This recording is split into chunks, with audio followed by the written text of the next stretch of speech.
All right, let's jump right into this explainer. Today, we're taking a hyper-realistic, high-stakes look into the actual mechanics of industrial profitability, specifically the EBITDA Interlock. We are going to explore exactly how metallurgical precision directly dictates your enterprise value, and how mastering your process capability isn't just an engineering goal. It's literally the ultimate lever for financial performance. Look at this question for a second. Why on earth are industrial plants willingly hemorrhaging 15 to 40% of their revenue on the cost of poor quality? I mean, this isn't just a minor operational inefficiency, it's a massive hidden hemorrhage of capital. Armies of inspectors, automated scanners, endless rework loops, they exist purely as a testament to systemic process failure. The ultimate competitive weapon today is no longer about building a better inspection trap. It's about the absolute mastery of process capability. To see why, let's visualize the cost of quality. The math here is simple, but it's brutal. It's the 1-10-100 rule. Imagine a pristine, glowing 1 rupee coin. That represents prevention. Every single dollar you refuse to spend locking down process capability upstream forces you to spend $10 on a burning pile of appraisal and inspection. And if that defect escapes, well, you're burning $100 dealing with customer failure and fallout. Prevention is always the cheapest option. Honestly, we need to engrave this on the wall of every plant manager's office. Inspection is an appraisal cost. It is not a solution. Traditional quality control is treated as this detection activity, which makes it inherently reactive. Think about it. By the time a defect finally arrives at an inspection station, all of the upstream resources, the raw materials, the melting energy, the labor, they've already been irreversibly spent. You've already paid for the failure. Relying on downstream testing basically guarantees you have an inherently incapable process. Notice the stark dichotomy here. On one side, bathed in harsh red, we have the reactive test and sort culture. It is full of scrap, rework, and highly unpredictable EBITDA erosion. But on the other side, glowing in green, is the build-to-spec culture. This is the path of robust capability. It's the difference between merely hoping your product meets specifications and mathematically guaranteeing a safe passage where it literally cannot fail. Let's put this into a physical perspective. Think of a typical plant operating at a process capability index, or CPK, of 1.04. It's like an oversized transport vehicle trying to scrape its way into a super narrow garage, sparks flying everywhere. It consumes 96% of your tolerance band, making scrapes and collisions totally inevitable. But shift that to a world-class CPK of 1.33. Suddenly, you're dynamically shrinking into an agile sports car, gliding perfectly into the center with massive clearance on both sides. CPK 1.04 is an inevitable collision. CPK 1.33 is guaranteed safe passage. So the crucial point is right here in this multiplier. A tiny, almost microscopic statistical shift, improving your CPK by just 0.29 points, going from 1.04 to 1.33, translates into a staggering 43 times reduction in defects. In the high-stakes world of metallurgy and quality, small statistical shifts create massive financial multipliers. And this brilliantly illustrates the exact math behind that multiplier. Dropping from a highly vulnerable 2,700 defects per million opportunities down to just 63, it instantly frees up 25% of your tolerance band. This isn't just about making better steel, right? This is about driving massive EBITDA expansion. It eliminates scrap, slashes the carbon footprint of remelting waste, and drives your cost of poor quality down to practically zero. Section 1. End-to-end plant coverage. Let's see how this builds across the facility. Imagine racing right into the roaring belly of a reheating furnace. Here, multi-zone thermocouples and optical pyrometers act like glowing nodes, locking in absolute thermal uniformity. This is where microstructural consistency begins. Oxygen trim controls are continuously monitored to make sure the environment is perfectly balanced. Because if you don't mathematically control the variation right here at the source, you are never going to fix it downstream. Now, let's fly down the line to the rolling mill, operating at just blinding speed. If we slow that down into a bullet time view, you'll see edge-native computing executing sub-50 millisecond inference. Heavy load cells, position sensors, and high-speed thermal cameras are constantly communicating via glowing data streams to guarantee precise roll gap control. We are actively predicting and preventing dimensional drift before the steel moves another inch. Track that glowing red steel strip as it races into the laminar cooling phone. High-resolution flow meters and variable frequency drive pumps take over. perfectly dictating the phase transformation as we watch the steel transition to a cool, uniform gray. Consistent cooling equals uniform hardness.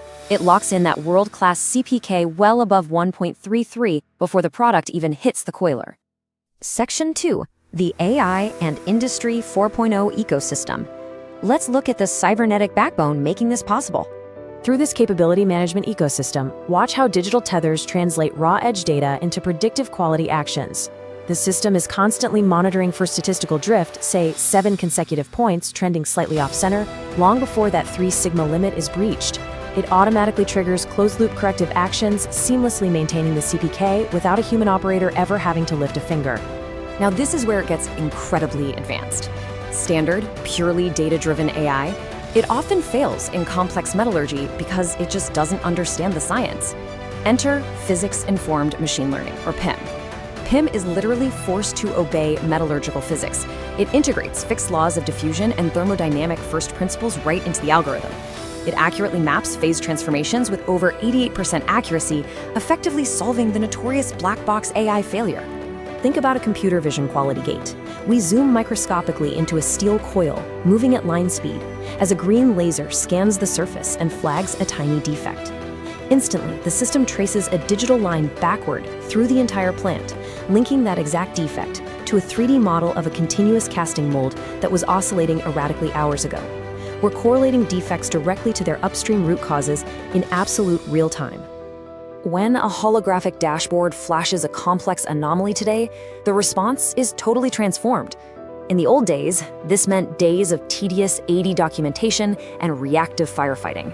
But here, a generative AI interface instantly cascades through thousands of historical documents, matching the anomaly pattern.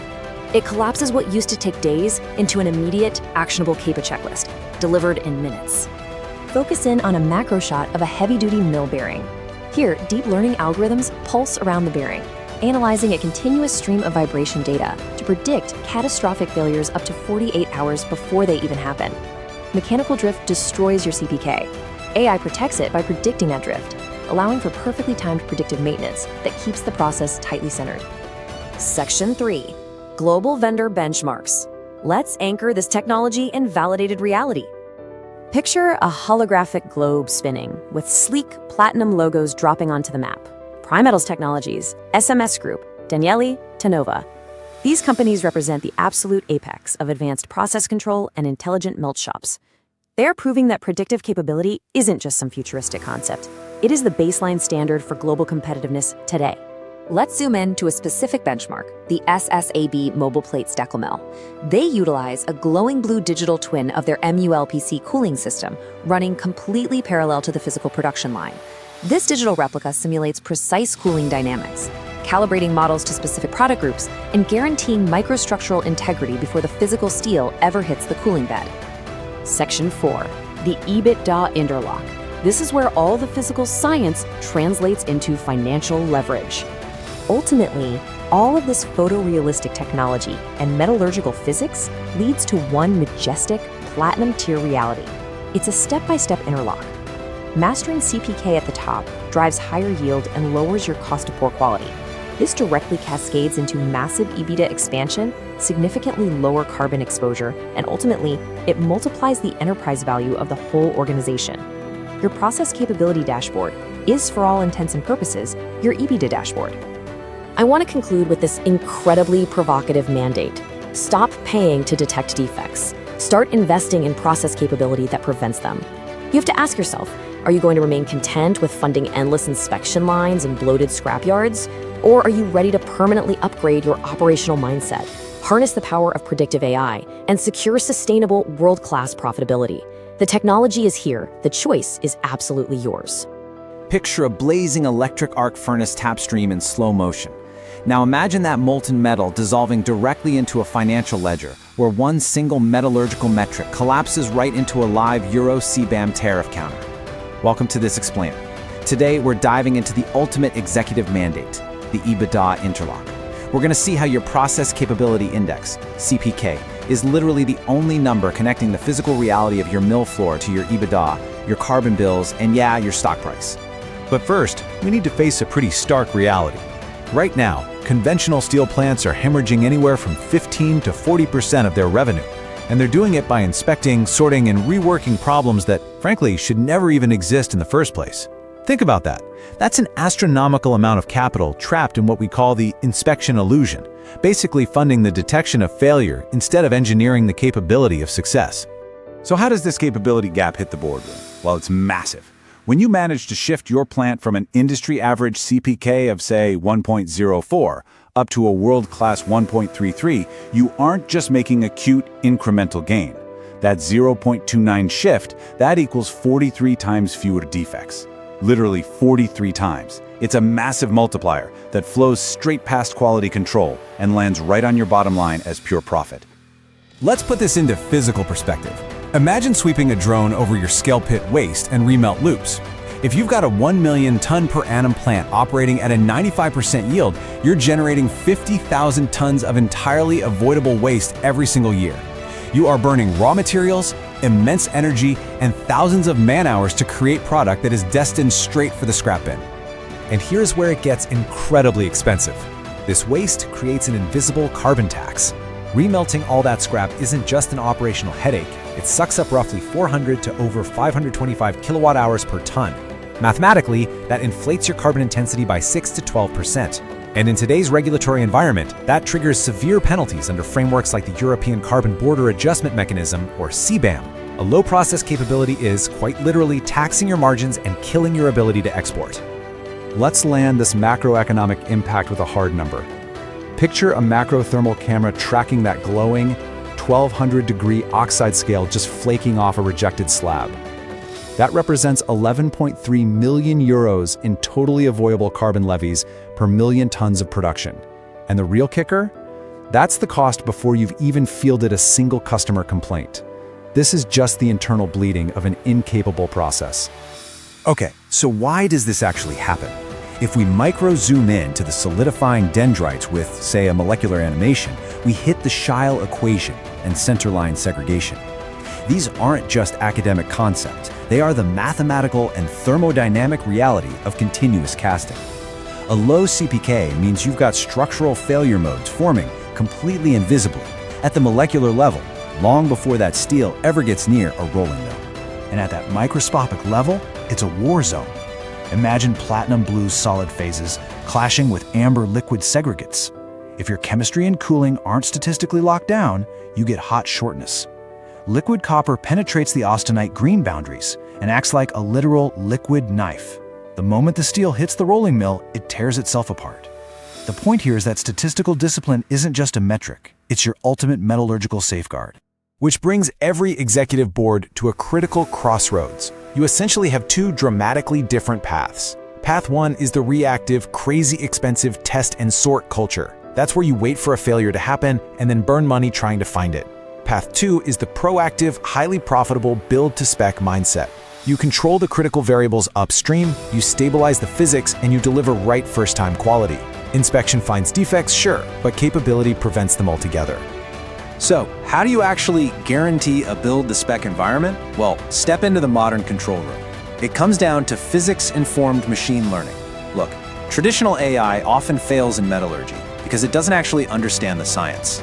But by fusing thermodynamic laws like Navier-Stokes equations directly into neural network pathways, we force the AI to obey metallurgical physics in milliseconds.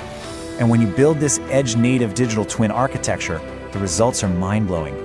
These systems can predict mold-level instability a full 30 seconds before a catastrophic breakout. 30 seconds is a massive lifetime in steelmaking. It allows autonomous systems to automatically trim the casting velocity. An amber warning light flips back to green, the defect is entirely avoided, and production just keeps humming along flawlessly. Now you might be wondering, is this just theoretical? Absolutely not. The validated financial impacts from global leaders are already here. Tata Steel rolled out over 550 AI models and achieved 1.1 billion pounds in EBITDA savings. POSCO dropped their coding deviation from a messy 7 grams per square meter down to just 0.5. And physics-informed models trained on thousands of diagrams are hitting phase prediction accuracies over 88%. This is a software-only near-zero CapEx play delivering immediate, massive ROI. Let me give you a very real example of why manual shift-by-shift review is totally obsolete.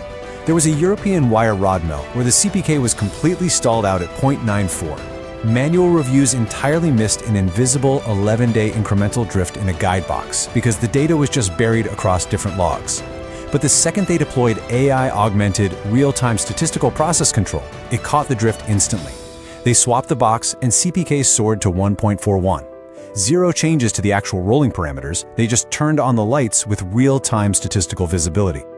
Okay, but what if you're dealing with older legacy equipment? Software is amazing, but sometimes it needs a physical assist. That's where precision hardware retrofits come in. By installing electromagnetic stirring coils around the casting mold, we generate the Lorentz force. This literally swirls the liquid steel into a perfectly clean equiax grain structure. It's hardware completing the job that software alone just can't pull off on legacy assets. And it goes beyond just stirring. Take infrared slag detection at the ladle to tundish transfer. An edge computing sensor catches a tiny variation in thermal emissivity, and it fires a signal that snaps the slide gate shut in exactly 45 milliseconds. That's incredibly fast. That high-speed mechanical intervention physically prevents slag carryover and recovers tons of prime steel per heat that would normally be downgraded. Now, for the CFOs tuning in, the financial viability of combining these hardware and edge compute integrations is staggering. On average, plants are seeing full financial payback on these legacy asset upgrades in under 7 months. Think about that. 7 months to permanently kill a root cause of process variation and claw back revenue that used to literally bleed out into the scrapyard. So, pulling this all together, let's step back into the Executive Command Center. This is the EBITDA Interlock. Notice how reconnecting procurement, quality, and finance turns everything into a single enterprise value engine. When you drive up CPK, you're not just throwing a bone to the quality department. You are increasing yield, slashing the cost of poor quality, protecting your export margins, and directly expanding your EBITDA. Quality is no longer some siloed operational metric. It is your ultimate financial engine. So, what's the blueprint? How do we mandate this from the board level? Here is your concrete 5-point checklist to shift from the old tonnage bonus mindset to a CPK-weighted net yield strategy. First, run a baseline CPK audit this month. Second, prioritize your top 3 lowest capability, highest cost parameters. Third, deploy real-time SPC with automated alarms. Fourth, upgrade your sensor telemetry to actually get AI-ready data. And fifth, crucially, make CPK a standing board KPI right alongside EBITDA. Which leads us to a final provocative thought. Picture a golden hour crane shot over a pristine export terminal loading perfectly clean steel coils. As transformation leader Prashant Kirsagar puts it, stop funding inspection, start funding capability. The CPK dashboard is the EBITDA dashboard. Every mill floor is a financial instrument waiting to be tuned. So I'll leave you with this question. Is your operation just a reactive factory, or are you ready to tune it into the financial instrument it's meant to be? Thanks for joining me for this explainer. Until next time.